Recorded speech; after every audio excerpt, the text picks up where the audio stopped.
কথা কম কাজ বেশি, এটা আমরা ছোটোবেলা থেকেই জেনে আসছি।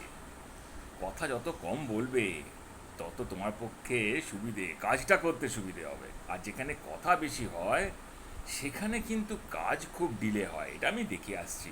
সে সর্বস্তরেই হোক না কেন, আমারও কর্মজীবনে আমি দেখছি যে কথা যেখানে হয় সেখানে কিন্তু ঝামেলা বা প্রবলেমস অনেক ক্রিয়েট হয়ে যায়। তাই কথাটাকে একটু সাইড করে বুঝে শুনে কম বলে ব্যাপারটাকে সলভ করে নেওয়াই বেটার। কারণ যত তাড়াতাড়ি তুমি তোমার এই কাজটা সলভ করবে, অন্য কাজগুলোও তো করতে হবে। তার কাজেই কথা কম কাজ বেশিটা একটা আমাদের জীবনে মটো হয়ে দাঁড়ালে ভালো হয়। অবশ্য তোমরা সবাই তাই করো, আমি জানি। তাও একটু বললাম আর কি।